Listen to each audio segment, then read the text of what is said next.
it's been depressing to come into work. It's very difficult to start over after 40 years.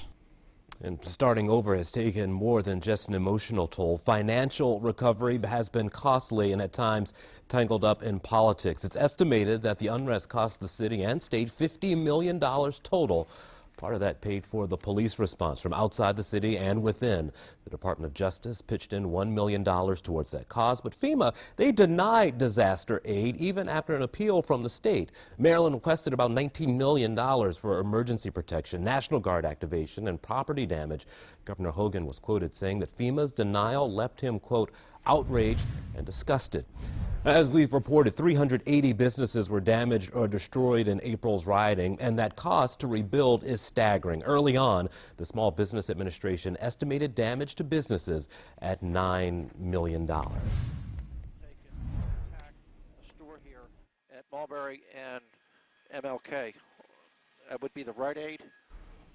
Yes. We hear a lot about CVS, but another pharmacy affected by the riots, that Rite Aid right there. The company said the store on MLK Boulevard in West Baltimore sustained significant damage during the unrest and had to set up a temporary trailer to help serve customers' prescription needs. Now, 6 months later, though, that Rite Aid, looted and left in shambles in West Baltimore, has reopened.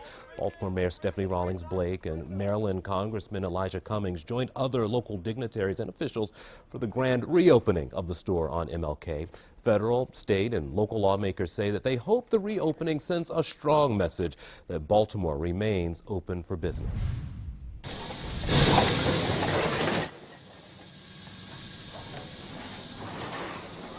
And after withstanding looting and fire, heavy machinery will be needed to take down the CVS at Pennsylvania and North.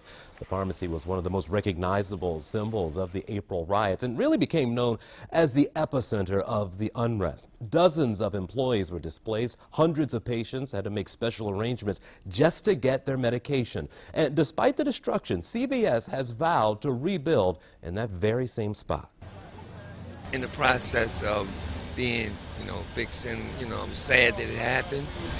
And, maybe we should learn from this and hopefully things will run a little smoother and just get along. Just live life.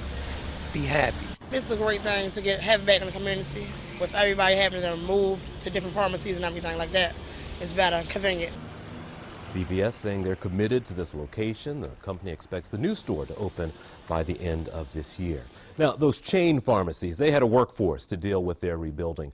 But for one locally owned drugstore, they only had each other. Omar Menez introduces us to the staff of Keystone Pharmacy, who rolled up their sleeves for a week to reopen for customers whose health really depended on it.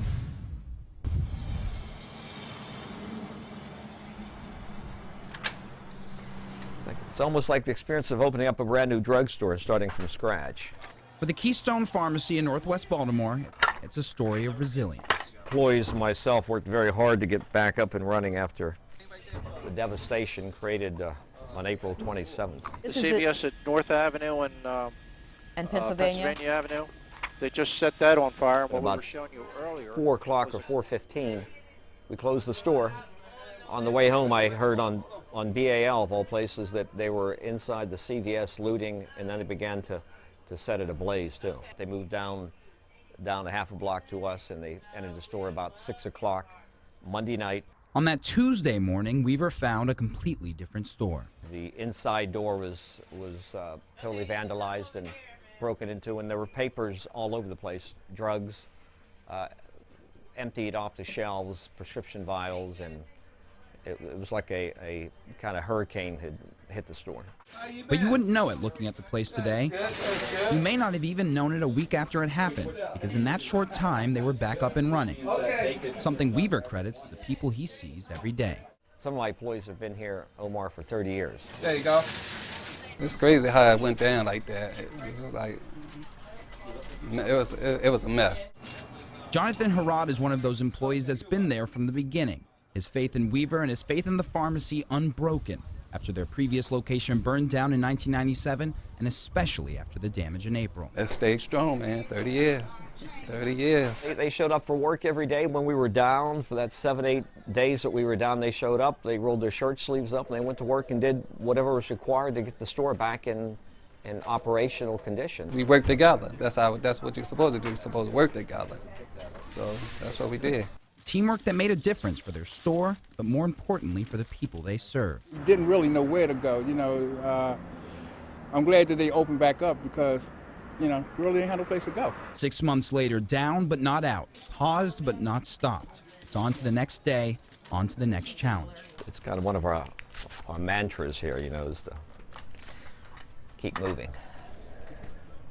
That movement continues. And if history is any indication, it's going to keep continuing as it's done for the past 30 years. For 11 TV Hill, I'm Omar Jimenez, WBAL TV 11 News.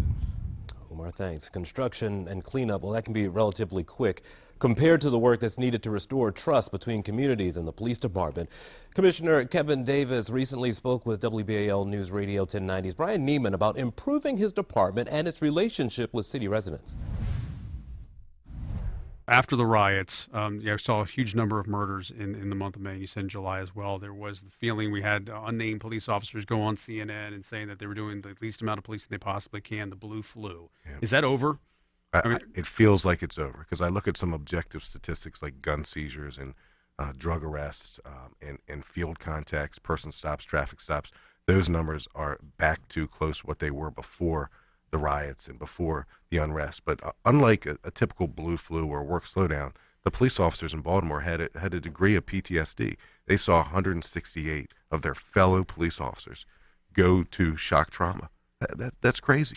And the anxiety associated with the riots and the injuries and our lack of preparedness really just gave everybody a moment of pause. But I think we're working at it. The city needs to win again, and the city cannot win again unless public safety, police department in particular, improves dramatically. And I'm really looking forward to being part of that process.